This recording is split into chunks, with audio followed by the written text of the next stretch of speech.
So this section is about integration of ln, or the natural logarithm. If you remember, in the last video, we did the derivative of e, the antiderivative of e, and then we closed on the derivative of ln, which was 1 over x.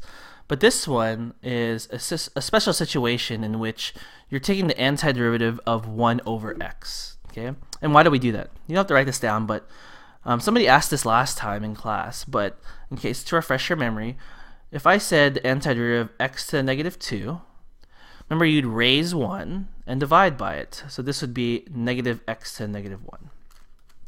But if you had a case where you had x to the negative 1 and I wanted the antiderivative of it, it becomes x to the 0, but then you divide by 0. And the question is, you can't divide by 0. So how do you find the antiderivative of 1 over x? How do you find the antiderivative of x to the negative 1? Well, if you remember, the derivative of ln of x is 1 over x, so the reverse works, which is, if I have the antiderivative of 1x, the antiderivative becomes ln x. Okay? Same thing with x to the negative 1, its antiderivative is ln x. And because they want to account for signs, it's going to be ln of the absolute value of x. So let's look at a couple examples. Here's 1 over here, antiderivative of 3x squared minus 4x plus 5. And this particular example, I can't do anything with it yet. There's no quotient rule. So you may notice, since there's only one term on the bottom, I could divide each piece by x. Okay? So this first piece, 3x squared divided by x, becomes 3x. This piece in the middle becomes minus 4. And dividing 5 by it, I get 5 over x dx. Since I have 3 pieces, I can take the antiderivative of each piece. The antiderivative of 3x is going to be 3 over 2. Oh, sorry. I raise 1, x squared, and I divide by 2. This becomes 3 over 2. This one, this minus 4, the antiderivative is 4x. And this last one, where it gets a little bit tricky, is that I can't do x to the negative 1 again because I'll get divide by 0.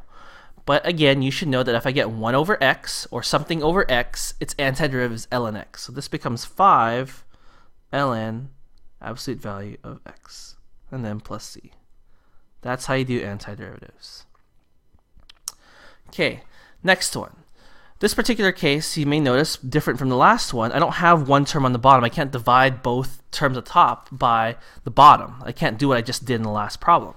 So in this case, again, there's no quotient rule and derivatives, so what I have to end up doing is U substitution.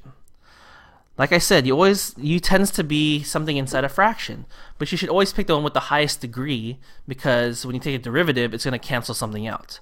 So this degree is 1, this degree is x squared, or 2, so I'm going to make my u 3x squared minus 2, which makes du 6x dx. Again, I run into the same problem where my question gives me 6x dx, but my problem has 4x dx. What do I do? So what I'm going to do is I could factor out a 4, so this just becomes x dx, and I'm going to make this bottom thing, or this bottom equation, into x dx also. So now let's do our u substitution. This one, it becomes 1 over u, so if you see this, it becomes 1 over u because my denominator now becomes u, and my x dx now becomes 1/6 du. And remember, I factor out a 4. Okay?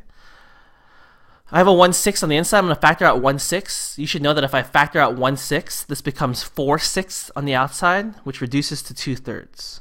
So again, all I did was factor out 1/6, and then 4 times 1/6 is 2/3.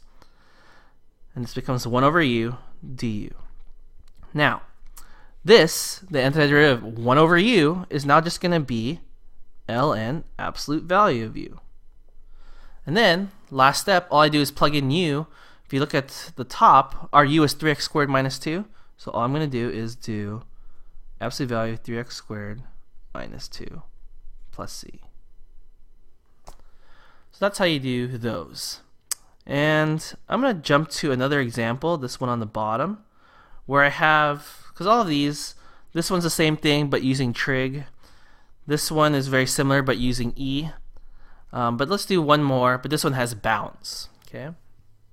Very similar problem in which what I'm going to do is use u substitution because I have no quotient rule in antiderivatives. The higher degree is on the bottom, so I'm going to do 2x to the third plus 8 which makes du 6x squared. Oops. Oh, sorry. Which makes the bottom 6x squared dx. Again, I have a situation where I have 6x squared dx, but my problem has a 3x squared dx.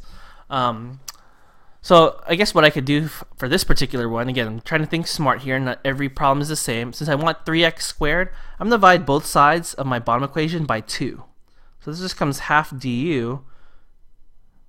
This becomes 3x squared dx.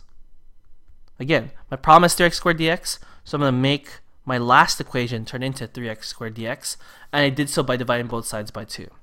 Let's do my substitution. Again, if I have bounds and I'm using u substitution, I have to plug that into my u equation to get my new bounds. Basically, plug in the numbers and put it in for x. So if I put in 1 for x, I'm going to get 2 plus 8, which is 10. Okay, so let me rewrite my problem. If I plug in 1, I get 10. If I plug in 0 for x, I get just 8. Okay. Here again, I'm going to get 1 over u, and my 3x squared dx will turn into half du. I'm going to factor out my half, like so. So I get 1 over u du, which is awesome because I know the antiderivative of 1 over u, which is just ln of u, like so. And then I have bounds 8 and 10. Okay, so all I have to do is plug in 10, plug in 8, and subtract the two quantities. So this becomes ln of 10 minus ln 8. Some of you want to use a calculator, some of you want to simplify this, but that's the answer. So there you go. And that's all I want to talk about. These are some examples of ln and e and stuff like that, so I'll leave that alone. But hopefully you understand the antiderivative of 1 over x. It's just ln, and I did 3 examples for you on how to take the antiderivative. So I hope you enjoyed the video, and I'll see y'all later.